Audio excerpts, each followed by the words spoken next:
So it took me about 2 months to finish the first chapter of my manga, and somehow in those 2 months I floundered from not knowing anything to getting my comic ranked 4 for a fantasy on Global Comics.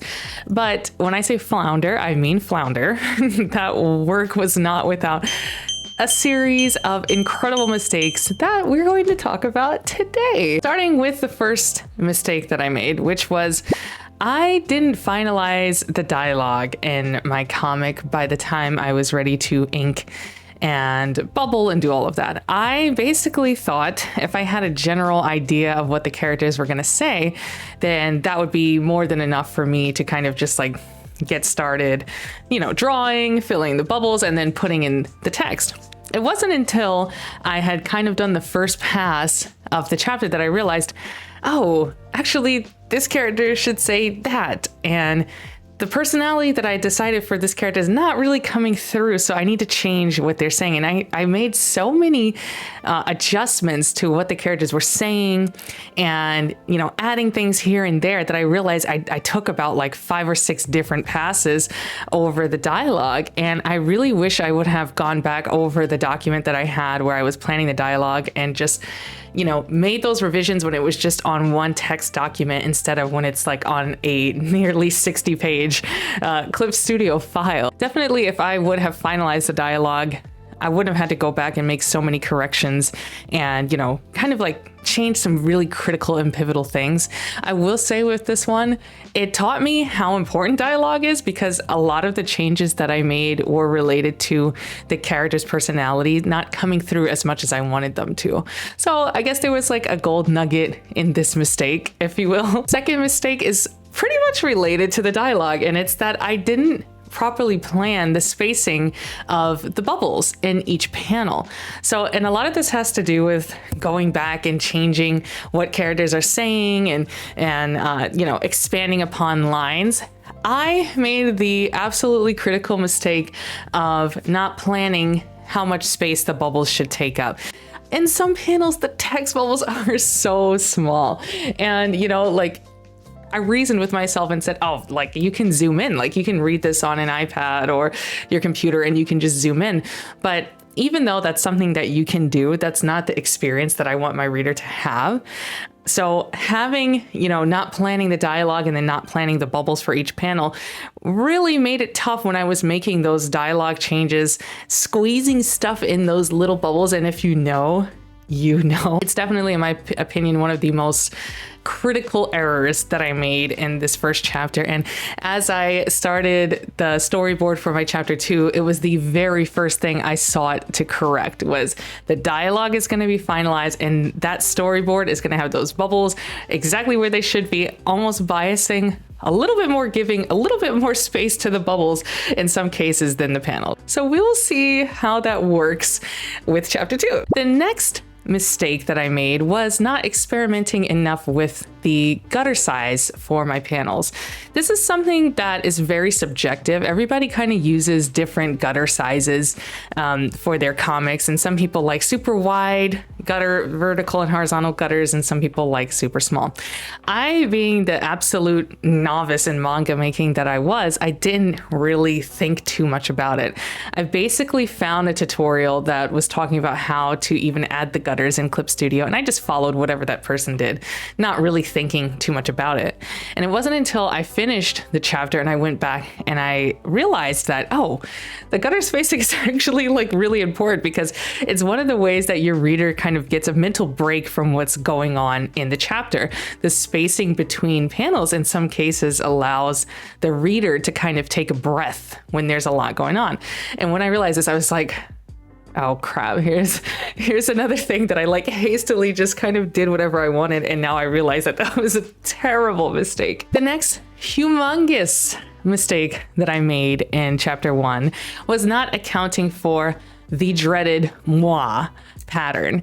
If you don't know what moi pattern is, it's basically when you have screen tones and they're not lining up in the correct sizing with each other, and when you zoom in and out of an image, you get this like weird effect where the screen tones get smaller and they get bigger, and it just makes the image look completely distorted. I had known the existence of this problem. that's my cat. As soon as I start talking about moi pattern, she escapes. That's how horrible it is. I had known about the existence of this problem, but I kind of, I guess, filed it away in the back of my head as things that I will address if it happens. And of course, no surprise, it happened. So I exported when I finished all of my chapter 1, and I realized that when I'm zooming in and out, I get this moi pattern effect. And I'm like, no, it happened. So I had to go back and fix it. And it wasn't a terrible fix, but the problem is I had, almost 300 panels with screen tones in them that I had to go back and correct. So a huge mistake was not really understanding digital screen toning and not accounting for the fact that this pattern exists, and it will screw up your exported image and it will make it hard to read and, just kind of distort everything. So definitely consistency with screen toning and keeping track of how I'm laying down my screen tones digitally is absolutely a priority for chapter 2. The next mistake, and an equally dreaded mistake, is not thoroughly planning out my backgrounds. Now, us webcomic authors, most of us don't like backgrounds. There's the occasional unicorn out there that's completely content drawing backgrounds and loves it. Where are you? I need help. Please help me. But most of us are not as fond with backgrounds as we would all like to be. And for me, I kind of decided during my storyboarding stage, I was like, okay, as long as I have like a general idea of the room that the characters are in their relative perspectives in that room, I don't need to like go through the details of drawing the background. Once I get to the inking stage, I can go and add the details. Wrong. Huge mistake. By the time I got to the inking stage, I realized I hadn't added enough detail in the background. So I basically had to draw them all from scratch, even though I was already at the inking stage. And that led to, having to go back and check from panel to panel to make sure that the backgrounds are consistent, to make sure that the things I'm including in the panel on one page is consistent with the other page. I am not a drawer of buildings. I am not a drawer of landscapes. So it was definitely a tedious frustration. And I definitely wish I would have put that detail and effort in the background during the storyboarding phase, not only so that I don't have to go back and do it when I'm inking, but so I could learn how to do it properly. Okay, next mistake. What are we on? 6? I think we're on mistake 6. There's definitely a lot more than that. But the next mistake is redrawing the first 3 pages of my manga. So by the time I got to page 51, I had already improved so much during the course of drawing chapter 1. My first couple of pages were just not in parity with my last couple of pages. You could see a very huge artistic difference between how I drew the first part and how I drew the last part. And it was making me feel like the experience wasn't consistent. And naturally, I decided to go back and redraw the first couple of pages, not just a few panels, but like the whole damn page.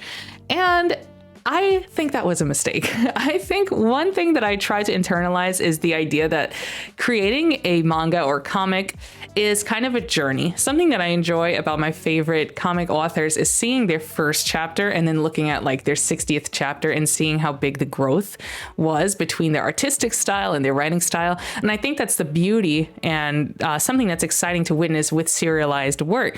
And it's not something that you should be ashamed of. You shouldn't say, oh my God, look at how poorly drawn this first chapter is, like, unless it's illegible, of course.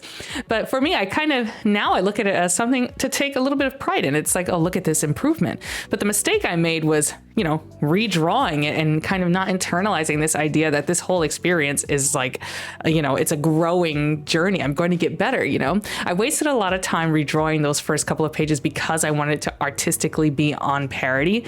And some people might say, well, you improved the experience of your readers. And I'm not going to try to argue with that because there is like merit to that, obviously. But I think had I taken that time just wrapping up the first chapter, despite, maybe the difference a little bit in the artistic style between the first pages, had I just wrapped it up, published it, and then gone on to chapter 2, chapter 2 would probably be out already right now. And I'd be capitalizing off the momentum that my story already had with chapter 1. So don't let perfection be the enemy of done. I don't know if that's how that goes, but that's what we're going with right now. Okay, and the last mistake that I want to talk about, which is by no means the last mistake. There's a lot. There's a lot of mistakes. These are only just a few. But the last mistake that I made when creating my manga was overemphasizing detail in some places. So this is another mistake that I think is kind of tied into how long it took me to get chapter 1 out. It took about 2 months. I think there's this saying that a lot of comic authors have, which is that there are elements that we put so much detail into, like certain things in the background, certain like very specific little details. And it's stuff that the reader might not ever even notice or realize. And sometimes we spend so much time hatching and, toning things and drawing things to such a specific degree that we waste a lot of time doing that. And then we get fatigued. And for me, there were some areas where I put a little bit too much detail in it, where I could have just, the point could have gotten across if I had done a lighter sort of sketch, like in some of the backgrounds. So I think this is kind of tied into like the mistake of wasting time in the attempt to be perfect. One thing I'm definitely going forward with in the future is just, what the tools that you have at the time is the best tool. You're doing what you can with what you have at the time, I guess is like the proper way to say it. So, internalizing that and knowing that it's not going to be perfect, and that's okay. So I definitely am going to take the approach of emphasizing details where it matters, but not everywhere. So that's it. Those are all the mistakes I made when I was making my first chapter of my manga. And I went from all of these mistakes and hodgepodge, and trying to learn as I go, to publishing a manga that was top 4 for fantasy titles on Global Comics and is still a must-read fantasy title on Global Comics. So maybe you're experiencing a lot of these things. Maybe you're making some of the same mistakes. Hopefully you watch this before you even start to make these mistakes that I made, and it'll help you kind of figure out how to navigate the very real and daunting problem of creating a comic. If you're interested in checking out my manga, it's the Old Treehouse. It's published on Global Comics. Take a look and let me know what you think. I think there's not enough cool fantasy comics out right now. So, for my folks who love fantasy, you might like it. Other than that, thank you so much for watching, and I'll catch you next time. Bye.